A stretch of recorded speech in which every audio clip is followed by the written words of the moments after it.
Welcome to A Cup of Joe with Joe. Today we're going to talk about something incredibly exciting, the second law of thermodynamics. Not many people know that there are actually 4 laws of thermodynamics, but at first we only numbered them up to 3 because we forgot one. Oops.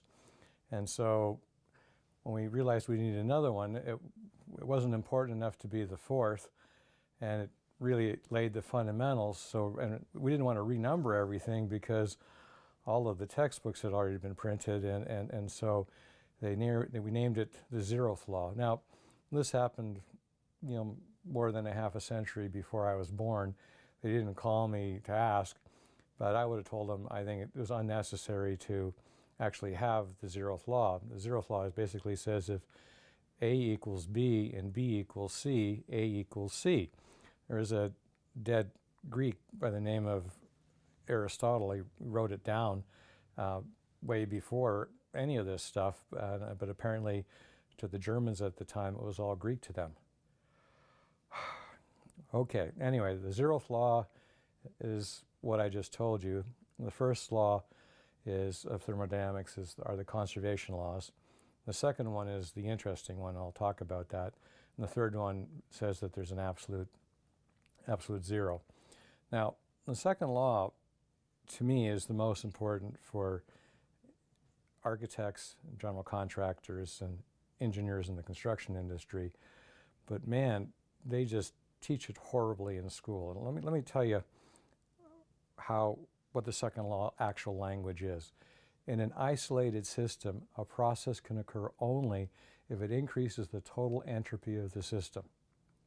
Nobody freaking knows what that means. It's crazy. And it sounds worse in the original German when Clausius first said it in the 1880s. Let me translate this to you. Heat moves from warm to cold. Why? Because. Well, because of the second law, but we just use the word because. Moisture moves from warm to cold. Why? Because. Moisture moves from more to less. Why? Because. Air moves from a higher pressure to a lower pressure. Why? Because. That, folks, is the second law translated into something useful. So this is pretty straightforward. Now, think about this. The most important thing that we want to really deal with the second law is moisture, and there are 2 components to that. Moisture is from warm to cold and from more to less. Most of the time, they act in the same direction, but every now and then they act in opposite directions, in which case more to less beats warm to cold. Rock beats scissors, paper beats rock, more to less beats warm to cold. Now, it's very easy for a normal human being, like an architect, an engineer, all right, it's mostly easy for people to go into a building and figure out what part is going to be warm and what part is going to be cold. Most people can look at a set of drawings and say this part is going to be warm and this part is going to be cold. What it really tells you is that most of the time the moisture ends up on the cold spot. Now, normal people can't go in and feel intuitively vapor pressure differences. And those that can also see dead people. So what we do is we use cold and warm to cold as a surrogate for more to less, because most of the time in reality, the moisture ends up on the cold spot. It's amazing. So let's say you live in Canada. There are only 2 seasons in Canada, this winter and last winter.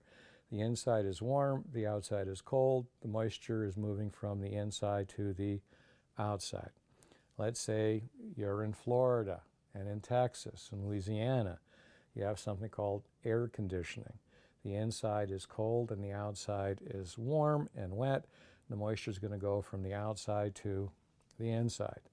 That's why in cold climates, it's not a good idea to have a vapor barrier on the outside if that vapor barrier is cold.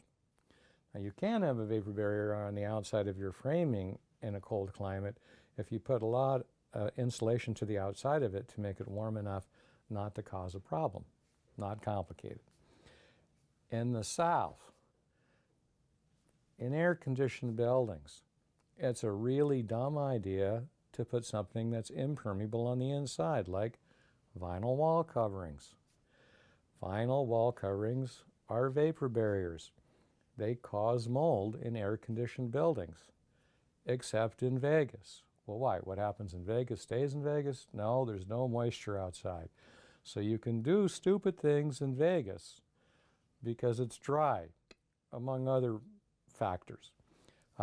Everywhere else, and east of Interstate 35 in Texas and south of the Mason-Dixon line, if you have a vapor barrier on the inside in an air-conditioned building, you're in for a lot of trouble.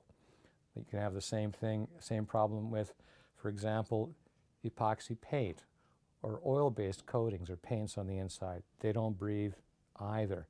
So it'd be a really bad idea to build a hospital with gypsum board on the inside and coat it with oil-based coatings.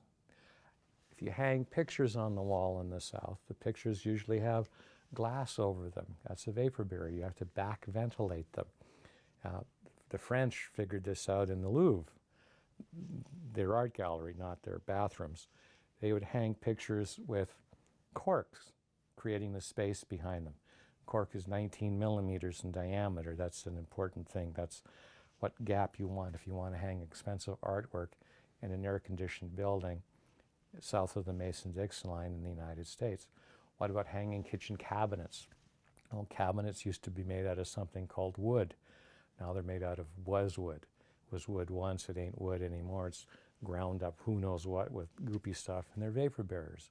So you're going to get mold if you hang closets or hang cupboards on the interior of exterior walls, unless you back ventilate the cupboard. The people that manufacture these things now realize that, and that's why they make the sides longer than the tops and the bottom, so that when you hang them, you have a ventilated airspace behind them. And the really clever ones, the cupboards and counters that actually sit on the floor don't have a back to them. And you sort of say, well, those cheap buggers, they didn't even have enough money to put on the back. And I'm saying, no, those are really smart people. They took the back off so the wall can dry into that, and they have it dry at the kick out, at the toe kick. Magnificent stuff. Well, what about not having a vapor barrier at all? Awesome. We would call that a flow-through assembly. The wall can dry to the outside. The wall can dry to the inside. That's a wall that goes both ways. And I'm going to not go there any further because I don't want to irritate defensemen that play both directions. Anyway, with that, see you again for another cup of joe.